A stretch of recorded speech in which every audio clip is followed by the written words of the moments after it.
Hello दोस्तों, कैसे हैं आप सब। स्वागत है आपका अपने YouTube channel Kalyani IAS academy में। और मैं हूं आपके साथ हर्ष। आज हम देखने जा रहे हैं अपने मध्य प्रदेश के करंट अफेयर सीरीज के चैप्टर 5 के पार्ट 1 को, जिसमें हम मध्य प्रदेश के प्रमुख चर्चित स्थलों के बारे में चर्चा करेंगे। और हम देखेंगे कि कौन सा स्थल चर्चा में रहा और उसकी क्या विशेषताएं हैं और किस प्रकार से उससे क्वेश्चन बन सकते हैं। ठीक है, तो आइए बिना देर के शुरू करते हैं आज के अपने पहले प्रश्न के साथ।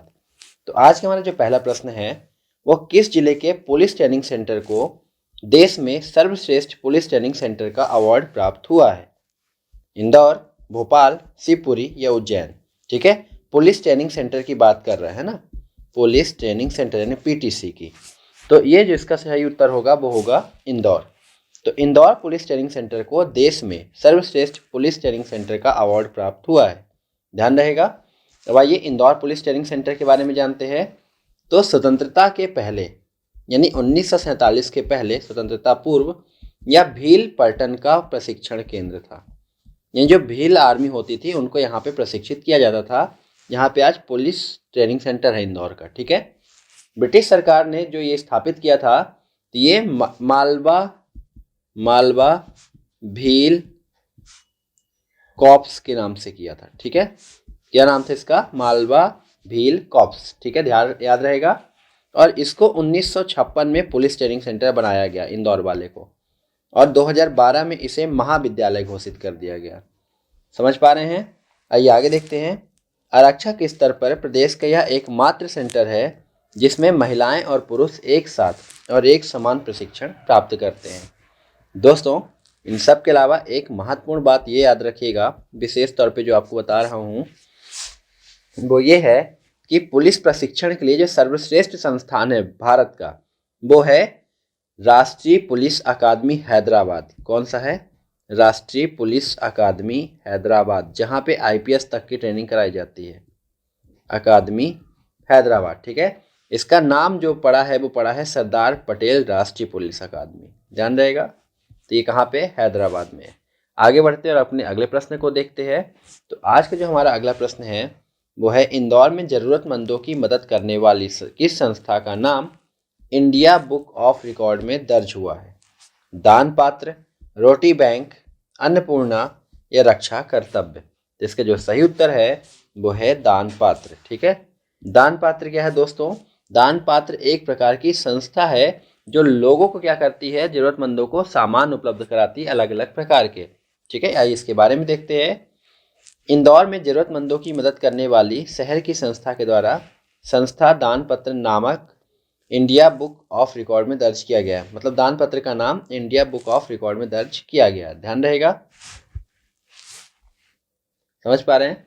अब देखिए इसके बारे में बता दें आपको, तो इसका जो स्थापना है वो 1 नवंबर को की गई थी। ठीक है, 2018 में। इस संस्था के बारे में आपको बता दें तो इस संस्था की स्थापना जो है 2018 में की गई थी। कब की गई थी? 2018 में की गई थी। और इसके जो शुरुआत करने वाले लोगों का नाम था वो था आकांक्षा तथा यश गुप्ता। आकांक्षा तथा यश गुप्ता द्वारा इसकी शुरुआत की गई थी। और मदद के लिए 1 नवंबर का दिन चुना गया। मदद के लिए किस दिन को चुना गया? 1 नवंबर, जो कि मध्य प्रदेश का स्थापना दिवस भी है। मध्य प्रदेश का स्थापना दिवस के दिन ये दिन चुना गया। ठीक है, एक ही दिन में लगभग 2.51 लाख जरूरतमंद परिवारों तक कपड़े, खिलौने, किताबें, राशन एवं अन्य जरूरत का सामान पहुंचाकर मदद की गई। और ये जो 2.51 लाख लोगों की मदद की गई है, ये की गई थी मध्य प्रदेश के स्थापना दिवस यानी 1 नवंबर के दिन। ठीक है, आगे देखते हैं। संस्था के पास जो है 5000 निःशुल्क वॉलंटियर हैं, यानी निःशुल्क कार्यकर्ता हैं जो लोगों की सहायता करते हैं। ये रोटी बैंक के बारे में देखते हैं। तो महोबा में भूख से निपटने के उद्देश्य से देश के पहले रोटी बैंक की स्थापना की गई। इसकी जो शुरुआत है ना इस रोटी बैंक की, ये की गई थी तारा पाटकर द्वारा। किसके द्वारा की गई थी? तारा पाटकर द्वारा, ध्यान रहेगा। आइए आगे। अब ये चर्चा में क्यों आया रोटी बैंक? क्योंकि जो पीएम मोदी का एक कार्यक्रम चलता है मन की बात, उसमें रोटी बैंक का जिक्र किया गया था प्रधानमंत्री नरेंद्र मोदी जी द्वारा, इसलिए ये और इम्पोर्टेंट हो जाता है। ठीक है, अब देखिए 15 अप्रैल 2015 देश के अधिकतर जिलों और नगरों में रोटी बैंक बनाए गए। ठीक है, आगे बढ़ते हैं, देखते हैं अपने अगले प्रश्न को। देश का दूसरा बेलोड्रम यानी साइकिलिंग क्षेत्र कहाँ बनाने की योजना है? इंदौर, सागर, भोपाल या ग्वालियर? इसका जो सही उत्तर है वो है भोपाल। दिल्ली के बाद भोपाल में बनेगा देश का दूसरा बेलोड्रम। ठीक है, बेलोड्रम एक साइकिलिंग क्षेत्र होता है, आप देख सकते हैं, जिसमें स्पीड में साइकिल चलाई जा सकती है। तो इस बेलोड्रम के बारे में और समझिए। ये साइकिल क्षेत्र आप समझिए अंडाकार होता है। कैसा होता है? अंडाकार होता है, जिसमें तीव्र गति से साइकिल चलाई जा सकती है। और इसका जो प्रारंभ है बेलोड्रम का, वो 1877 से माना जाता है ब्रिटेन से। यानी ब्रिटेन विश्व का पहला ऐसा देश था जिसने बेलोड्रम की स्थापना करवाई। इसमें साइकिलिंग रेस की कई श्रेणियां होती हैं, जैसे साइक्लो क्रॉस, माउंटेन बाइक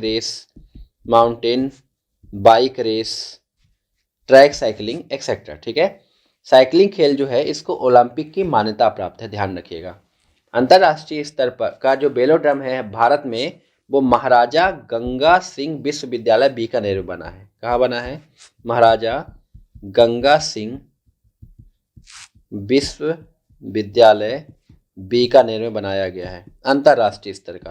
यानी कभी अगर अंतर्राष्ट्रीय प्रतियोगिता की कराई जाए साइकिलिंग की, तो ये महाराजा गंगा सिंह वाला जो बेलोड्रम है वो कार्य में आ सकता है। ठीक है, आइए बढ़ते अपने अगले प्रश्न की तरफ। और आज का हमारा जो अगला प्रश्न है वो है, कहाँ पर प्रकाश विज्ञान संग्रहालय का निर्माण किया गया है जहाँ पर लेजर एवं सिंक्रोट्रॉन विकिरण एक ही स्थान पर उपलब्ध है? मंदसौर, जबलपुर, देवास या इनमें से कोई नहीं? तो इसके जो सही उत्तर है वो है इनमें से कोई नहीं, क्योंकि ये किया गया है इंदौर में। इंदौर में कहाँ पे? Raja Ramanna centre for advance technology परिसर में। ठीक है, ध्यान रहेगा। ठीक है, जिसे RR कैट भी कहा जाता है ना। आगे देखिए, इंदौर के RR कैट परिसर में प्रकाश विज्ञान संग्रहालय का निर्माण किया गया है। यहाँ प्रकाश विज्ञान से जुड़ी चीजें प्रदर्शित की जाएंगी। ठीक है, आधुनिक विज्ञान एवं प्रौद्योगिकी में प्रयुक्त प्रकाश के दो स्रोतों लेजर एवं सिंक्रोट्रॉन विकिरण की एक ही स्थान पर उपलब्धता इस केंद्र को विश्व के मानचित्र पर विशिष्ट स्थान प्रदान करती है। यानी जो लेजर और सिंक्रोट्रॉन विकिरण की एक ही स्थान पर अगर उपलब्धता होती है तो ये अपने आप में एक अद्वितीय बात है, समझ रहे हैं। और इसी कारण यह जो संस्थानीय चर्चा का विषय बना हुआ है। आइए RR कैट के बारे में और देखते हैं। तो RR कैट जिस भवन में बना हुआ है उस भवन का नाम है सुख निवास पैलेस। उस भवन का क्या नाम है? सुख निवास पैलेस। ठीक है, RR कैट की बात की जाए, यह भारत सरकार की परमाणु ऊर्जा विभाग की एक इकाई है। तो ध्यान रखिएगा, RR कैट का संबंध किससे है? परमाणु ऊर्जा विभाग से है। ठीक है, आगे RR कैट के बारे में देखते हैं।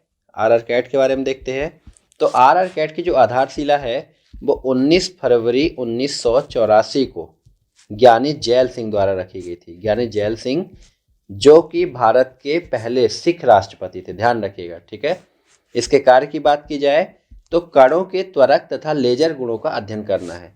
जो कण होते हैं उनके एक्सेलरेट करना और उनके लेजर गुणों का अध्ययन करना। ठीक है, ध्यान रखिए। और यह एक बात बता दें आपको, यहाँ इंडस 1 और इंडस 2 इलेक्ट्रॉन त्वरक रखे गए हैं। तो यहाँ पे जो इलेक्ट्रॉन को एक्सेलरेट करने वाली मशीन रखी गई है उसका नाम है इंडस 1 तथा इंडस 2, और इससे निकलने वाले विकिरण सिंक्रोटोन रेडिएशन कहलाता है। ठीक है, इस जो एक्सेलरेटर मशीन है इंडस 1 और इंडस 2, इससे जो विकिरण निकलता है उसको कहते हैं सिंक्रोटोन। ठीक है, इसीलिए कहते हैं कि लेजर और सिंक्रोटोन एक साथ मिलने के लिए ये विश्व पटल पर विशेष स्थान रखता है। ठीक है, आगे डॉक्टर रमन्ना के बारे में जानते हैं। ये न्यूट्रॉन थर्मलाइजेशन और रिएक्टर डिजाइन के क्षेत्र में महत्वपूर्ण योगदान दिए हैं। ठीक है, न्यूट्रॉन थर्मलाइजेशन और रिएक्टर डिजाइन, भारत का पहला परमाणु रिएक्टर अप्सरा उनके मार्गदर्शन में डिजाइन किया गया, यानी डॉक्टर रमन्ना के मार्गदर्शन में डिजाइन किया गया क्या?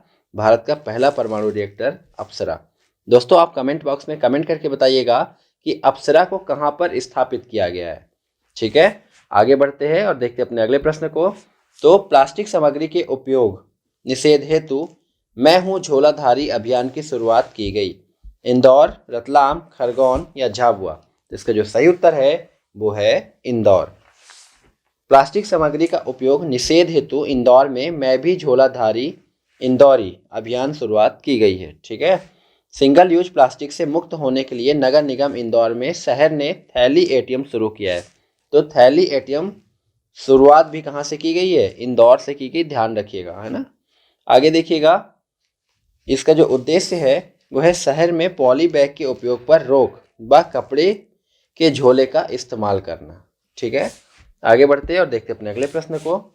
17वें प्रवासी भारतीय दिवस सम्मेलन के अवसर पर किस देश के राष्ट्रपति मुख्य अतिथि थे?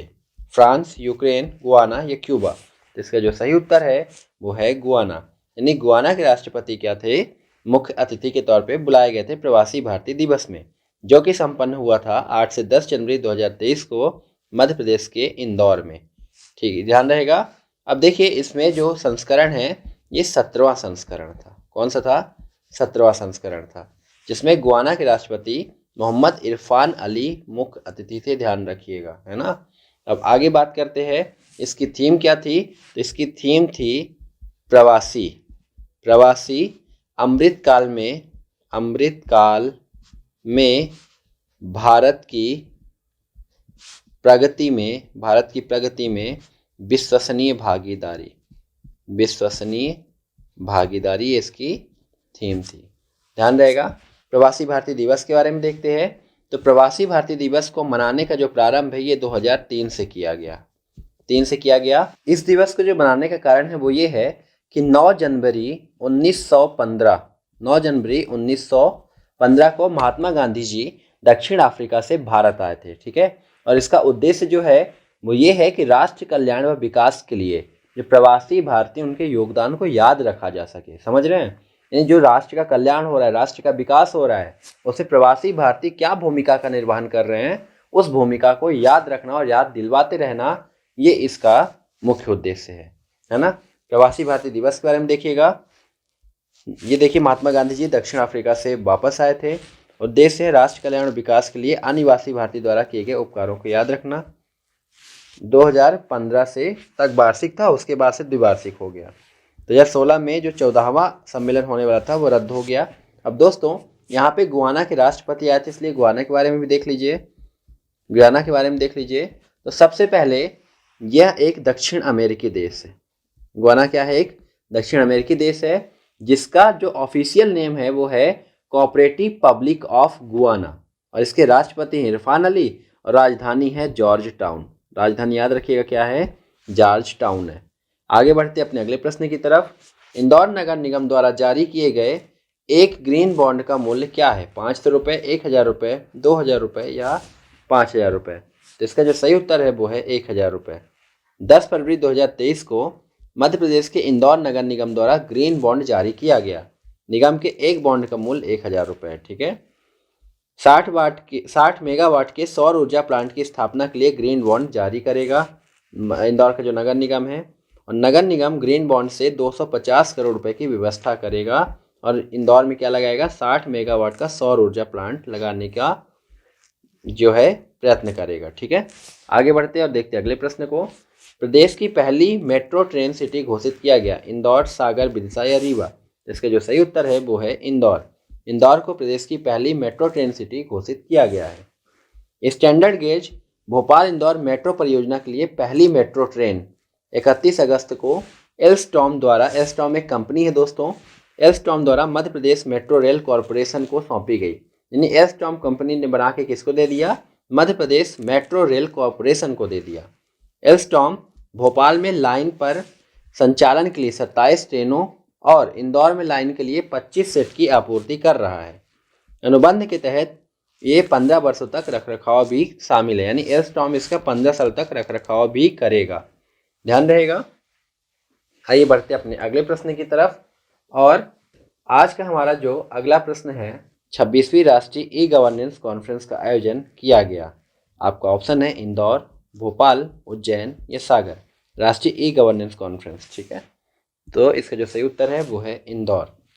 24 एवं 25 अगस्त 2023 को इंदौर में 2 दिवसीय राष्ट्रीय ई गवर्नेंस कॉन्फ्रेंस का आयोजन किया गया है। ठीक है, इसका जो संस्करण की बात की जाए तो इसका जो संस्करण है वो है 26वां राष्ट्रीय ई गवर्नेंस कॉन्फ्रेंस का, है ना। और इसमें जो नेशनल अवार्ड दिया गया है वो दिया गया है NHMUP को, नेशनल हेल्थ मिशन यूपी को दिया गया है और श्रेणी 1 के लिए दिया गया है, ध्यान रखिएगा, है ना।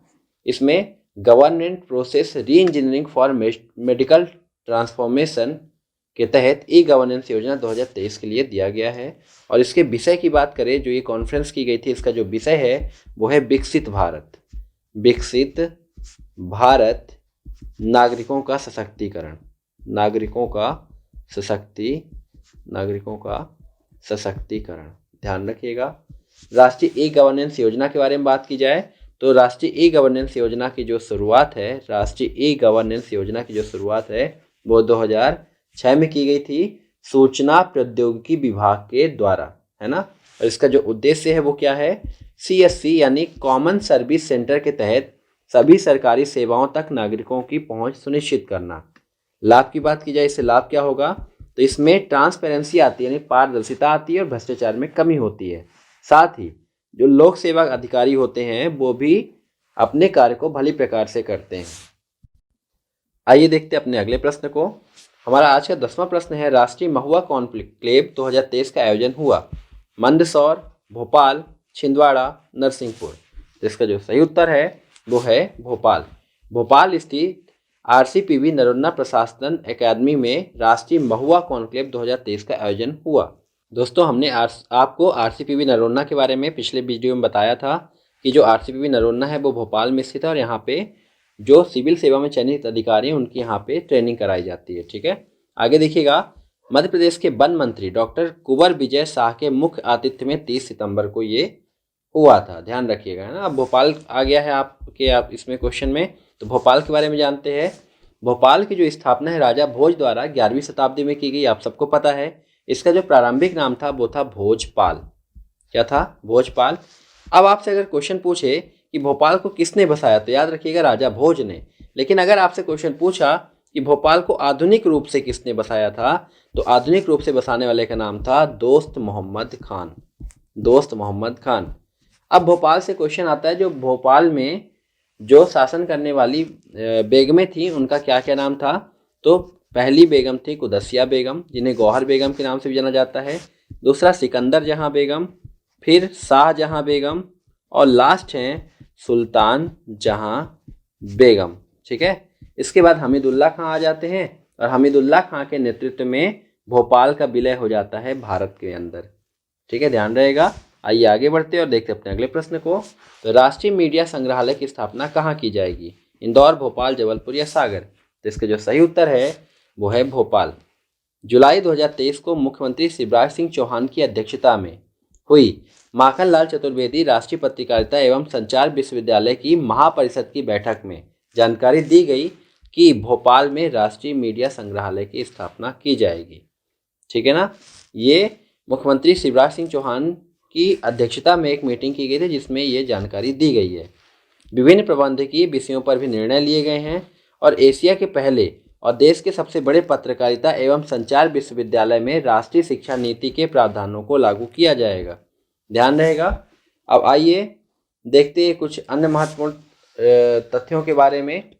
इस बैठक में बजट अनुमान व लेखों का अंकेक्षण प्रतिवेदन भी प्रस्तुत किया गया ताकि जल्दी से जल्दी इस कार्य को पूरा कराया जा सके। तो आइए बढ़ते अपने अगले प्रश्न की तरफ। और हमारा जो प्रश्न नंबर 12 है वो पूछ रहा है, मध्य प्रदेश का दूसरा बोन मैरो ट्रांसप्लांट सेंटर कहाँ स्थापित किया जाएगा। ध्यान रखिएगा, दूसरा पूछ रहा है, यानी पहला पहले से स्थापित हो चुका है। तो दूसरे के लिए ऑप्शन है आपका भोपाल, जबलपुर, ग्वालियर और इंदौर। तो इसका जो सही उत्तर है वो है भोपाल। भोपाल मेमोरियल अस्पताल में मध्य प्रदेश का दूसरा बोन मैरो ट्रांसप्लांट सेंटर स्थापित किया जाएगा। ध्यान रहेगा, बोन मैरो ट्रांसप्लांट यानी अस्थि मज्जा प्रत्यारोपण को किफ़ायती और आम मरीजों की पहुंच में लाने के लिए केंद्र सरकार की योजना है। अब आइए इसके बारे में बात करते हैं। तो पहला कहाँ पे है, तो पहला है महाराणा यशवंतराव अस्पताल इंदौर में। ध्यान रहेगा, प्रदेश का पहला बोन मैरो ट्रांसप्लांट कहाँ पे है, महाराणा यशवंतराव अस्पताल इंदौर में है, याद रख लीजिएगा, यशवंतराव अस्पताल, यशवंतराव अस्पताल। और ये यशवंतराव अस्पताल कहाँ पे है, ये इंदौर में है। ठीक है, आगे सरकार चाहती है कि जो बोन मैरो का ट्रांसप्लांट है वो सस्ते से सस्ते दर पे हो सके, इसलिए बोन मैरो ट्रांसप्लांट सेंटर की स्थापना लगातार की जा रही है। अभी बोन मैरो ट्रांसप्लांट जो केंद्र हैं वो 4 जिलों में स्थापित करने की बात कही है कैलाश सारंग ने, जो कि चिकित्सा शिक्षा मंत्री हैं। और वो 4 जिले कौन कौन से हैं? रीवा, भोपाल, ग्वालियर व जबलपुर, जिसमें से भोपाल में स्थापित किया जा रहा है ना। आगे बढ़ते अपने देखते हैं अगले प्रश्न को। मध्य प्रदेश का सबसे बड़ा सीएम राज्य स्कूल स्थापित किया जाएगा? अशोकनगर, शाजापुर, भोपाल, डिंडोरी। इसका जो सही उत्तर है वो है भोपाल। मध्य प्रदेश का सबसे बड़ा सीएम राज्य स्कूल भोपाल में स्थापित किया जाएगा।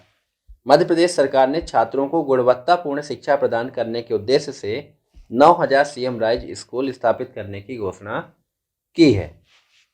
सीएम राज्य स्कूल में इसका जो उद्देश्य देखिएगा, सीएम राज्य स्कूल में विद्यार्थियों के समग्र विकास पर ध्यान केंद्रित करते हुए शिक्षा दी जाएगी। यानी सारे प्रकार का विकास, यानी वो खेल में भी अच्छा रहे, पढ़ने में भी अच्छा रहे, अदर एक्टिविटीज़ में भी बढ़िया रहे, ये सारी चीज़ों का ध्यान इसमें रखा जाएगा।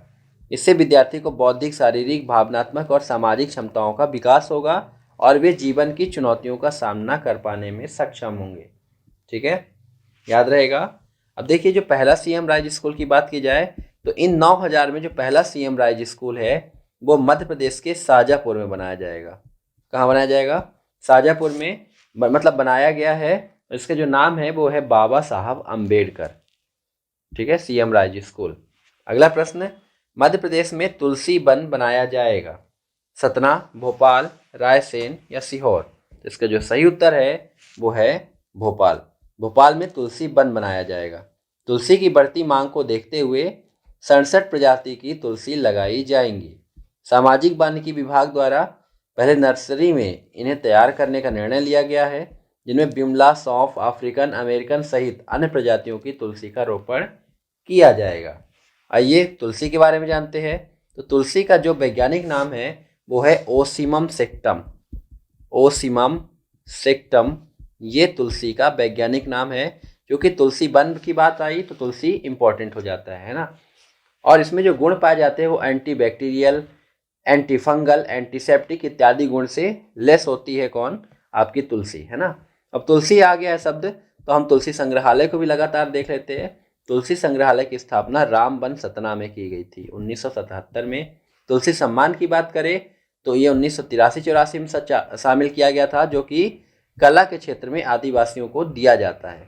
और प्रथम सम्मान पाने वाले का नाम था हरितजीत केशव और गिरिराज प्रसाद। हरितजीत केशव और गिरिराज प्रसाद, ध्यान रहेगा। इसमें जो सम्मान राशि है वो है 2 लाख रुपए, वो है 2 लाख रुपए। आगे बढ़ते हैं और देखते हैं अपने अगले प्रश्न को। 2 दिवसीय प्रथम अखिल भारतीय जल विजन का राज्य मंत्री वार्षिक सम्मेलन आयोजन किया गया? भोपाल, इंदौर, ग्वालियर, जबलपुर। इसका जो सही उत्तर है वो है आपका भोपाल। ठीक है, भोपाल में जल विजन 2047 विषय पर 5 जनवरी से 2 दिवसीय प्रथम अखिल भारतीय राज्य मंत्री सम्मेलन स्थापित किया गया। अब इसका जो विषय है वो है वाटर विजन या जल विजन 2047, ध्यान रहेगा। आइए देखते हैं जल की संवैधानिक स्थिति। तो वर्तमान में जो है जल की वर्तमान स्थिति सभी व्यवहारिक उद्देश्यों के लिए जब तक कोई आपातकालीन स्थिति ना हो जल राज्य का विषय बना रहेगा। यानी जल किसका विषय है? राज्य का विषय है ना, ध्यान रहेगा। आइए अगले प्रश्न को देखते हैं। भोपाल के इस्लाम नगर गांव का नाम परिवर्तन करके क्या किया गया है? जगरामपुर, जगदीशपुर, जगतपुर या जगतपुरी? इसका जो सही उत्तर है वो है जगदीशपुर। भोपाल के इस्लाम नगर गांव का नाम जगदीशपुर किया गया। इतिहास देखते हैं। इस्लाम नगर दोस्त मोहम्मद खान के राज्य की मूल राजधानी थी। शाहजहां बेगम का जन्म इस्लाम नगर में ही हुआ था। और जगदीशपुर के बारे में बात की जाए तो जगदीशपुर को बसाया था स्थानीय राजपूत सरदारों ने। स्थानीय राजपूत सरदारों ने बाद में इसे दोस्त मोहम्मद खान ने जीत लिया और जीतने के बाद इसका नाम कर दिया इस्लाम नगर और इसको बना लिया अपनी राजधानी। यानी दोस्त मोहम्मद खान ने इस्लाम नगर को जीता या जगदीशपुर को जीता और उसका नाम इस्लाम नगर करके उसको अपनी राजधानी बना लिया। इसकी विशेषता ये है कि शाहजहां बेगम का जन्म इसी जगदीशपुर में हुआ था, ध्यान रहेगा। यहाँ पे प्रमुख स्मारक की बात की जाए, यानी जगदीशपुर में जो प्रमुख स्मारक है उसकी बात की जाए तो उसका नाम है चमन महल। उसका नाम है चमन महल, जिसे गार्डन पैलेस के नाम से भी जाना जाता है, गार्डन पैलेस। और इसी को इस्लाम नगर किला भी कहा जाता है। ठीक है, इसका निर्माण दोस्त मोहम्मद खान ने कराया था। दोस्त मोहम्मद खान ने कराया था चमन महल का निर्माण। यहीं पे एक महल और है जिसे कहते हैं रानी महल। ठीक है, आगे बढ़ते और देखते हैं अपने अगले प्रश्न को। राष्ट्रीय अन्वेषण अभिकरण यानी NIA का थाना खोला जाएगा बैतूल, खंडवा, मैहर या भोपाल। दोस्तों आपको पता है कि जो NIA है वो आतंकवाद संबंधी गतिविधियों पे नज़र रखती है और उसका जो थाना है वो अब मध्य प्रदेश के एक शहर में खोला जाएगा। उनमें इनमें से कौन से शहर में खोला जाएगा? इसका जो सही उत्तर है वो है भोपाल। भोपाल में राष्ट्रीय अन्वेषण अभिकरण का थाना खोला जाएगा। इसका कार्य संपूर्ण मध्य प्रदेश होगा। NIA के बारे में देखिए। NIA के संस्थापक महानिदेशक राधा विनोद राजू थे। उन्होंने 31 जनवरी 2010 तक सेवा की। वर्तमान में दिनकर गुप्ता जो 28 जून 2022 से इसके महानिदेशक के रूप में कार्य कर रहे हैं। यानी इसके वर्तमान में जो महानिदेशक है वो कौन है? दिनकर गुप्ता। अब आइए जानते हैं कि इसकी ज़रूरत क्यों पड़ी और क्या खास बात होती है NIA की, कि NIA का जो थाना मध्य प्रदेश में खोला जा रहा है वो क्यों है। हम तो मध्य प्रदेश को बड़ा शांत राज्य मानते हैं, फिर मध्य प्रदेश में क्यों खोलना पड़ा NIA का थाना, उसके बारे में समझिएगा। राज्य में आतंकी गतिविधियों पर नज़र रखने के लिए इसको खोला जा रहा है ना। और ये देश की 13वीं शाखा है, यानी 12 पहले हो चुकी हैं और 13वीं शाखा कौन सी है? इंदौर की है NIA की शाखा। आवश्यकता इसलिए पड़ी क्योंकि 2022 में जमातुल मुजाहिदीन के कुछ आतंकवादी मध्य प्रदेश में पकड़े गए और रतलाम में सोफा के आतंकवादी विस्फोटक के साथ पकड़े गए। यानी दो आतंकी गतिविधियां मध्य प्रदेश में देखने को मिली, इसलिए NIA एक्टिव होकर अपना थाना कहाँ खोल दिया? भोपाल में।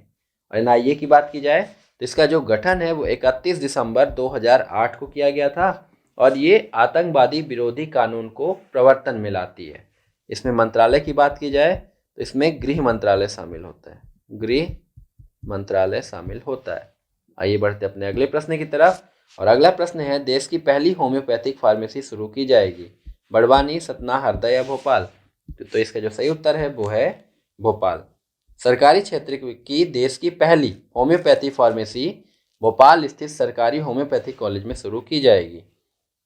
हर साल 20 करोड़ रुपए तक की दवाएं बनाने का लक्ष्य है होम्योपैथी की। दोस्तों होम्योपैथी की भी एक खास बात होती है कि ये भी आयुर्वेदिक की तरह ऐसी दवाएं होती हैं जो कि रिएक्शन नहीं करती और नुकसान नहीं करती। ठीक है, होम्योपैथी के बारे में देखते हैं। होम्योपैथी वैकल्पिक चिकित्सा की एक वैज्ञानिक प्रणाली है। इसकी कल्पना 1796 में जर्मन चिकित्सक सैमुअल हैनीमैन ने की थी। इसके चिकित्सक को होम्योपैथ कहा जाता है। दोस्तों अगर वीडियो आपको पसंद आ रहा हो तो प्लीज़ ज़्यादा से ज़्यादा अपने दोस्तों के साथ शेयर करिए, ठीक है, ताकि उनको भी इस सीरीज का लाभ मिल सके। आइए बढ़ते अगले प्रश्न की तरफ। तो रानी कमलापति रेलवे स्टेशन को कितने स्टार देते हुए ईट राइट स्टेशन घोषित किया गया? 7 स्टार, 5 स्टार, 4 स्टार या 3 स्टार। तो दोस्तों जो स्टार देने का काम करता है, सबसे पहले इसके बारे में जानिए कि ये FSSAI करता है। ठीक है, FSSAI करता है। और देखिए कितने स्टार दिया है? 5 स्टार। रानी कमलापति रेलवे स्टेशन को 5 स्टार देते हुए ईट राइट स्टेशन घोषित किया गया।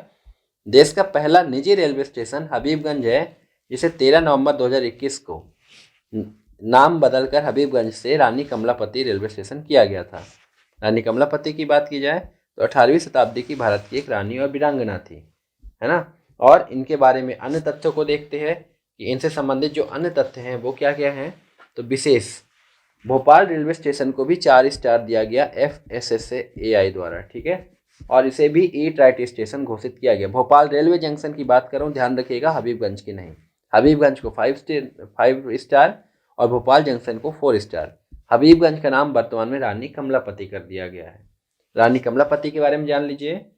तो गिन्नौरगढ़ के जो शासक थे निजाम शाह, उनकी ये पत्नी थी और निजाम शाह की जो हत्या है वो आलम शाह द्वारा करा दी गई थी विष देकर।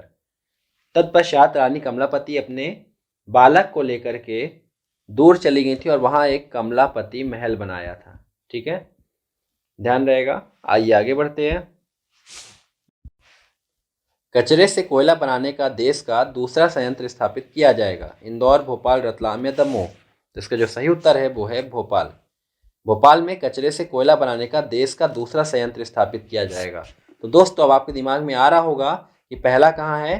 तो पहला संयंत्र वाराणसी में है, ठीक है, पहला बनारस में है अब कचरे से कोयला बनाने वाला देश का दूसरा प्लांट भोपाल में लगेगा, जिसमें 200 टन गीले कचरे को बायो सीएनजी गैस बनाई जाएगी। ठीक है, इसके लिए ध्यान रखिएगा, भोपाल नगर निगम और एनटीपीसी के बीच समझौता हुआ। ये आपसे क्वेश्चन पूछ सकता है कि कचरे से कोयला बनाने के लिए भोपाल नगर निगम ने किससे समझौता किया है, तो एनटीपीसी से समझौता किया है ना। आगे बढ़ते, कचरे से कोयला बनाना। प्राप्त कचरे को सबसे पहले अलग किया जाएगा, फिर नमी निकाली जाएगी, फिर छोटे छोटे टुकड़ों में तोड़कर उसे फिर से गर्म किया जाएगा और इससे जो पाउडर बनेगा वो कोयले के आकार में उसको ढाल दिया जाएगा। ये पूरी प्रक्रिया होगी। तो दोस्तों उम्मीद करता हूँ आपको ये समझ में आया होगा। आइए देखते हैं अपने आज के अंतिम प्रश्न को। और आज का हमारा अंतिम प्रश्न है, मौसम विज्ञान विभाग द्वारा IISER और IMSB द्वारा ट्रॉपमेट 2022 का आयोजन कहाँ किया गया, भोपाल, उज्जैन, ग्वालियर या सागर। तो इसका जो सही उत्तर है वो है आपका भोपाल। मध्य प्रदेश मौसम विज्ञान विभाग IISER और IMSB द्वारा ट्रॉपमेट 2022 का आयोजन इस बार मध्य प्रदेश में संपन्न हुआ। ट्रॉपमेट 2022 का आयोजन 29 नवंबर से 2 दिसंबर तक संपन्न हुआ, जो कि भोपाल में था। देश में 400 से अधिक मौसम वैज्ञानिक, कृषि मौसम वैज्ञानिक, पर्यावरणविद, अनुसंधानकर्ता इसमें शामिल हुए हैं। ठीक है, तो दोस्तों उम्मीद करता हूँ आपको पूरा लेक्चर पसंद आया होगा। प्लीज़ अपने दोस्तों के साथ इस पूरे लेक्चर को शेयर करिए और अपने दोस्तों को इस सीरीज के बारे में भी बताइए। ठीक है, तो मिलते हैं आपसे अगले वीडियो में, तब तक के लिए धन्यवाद।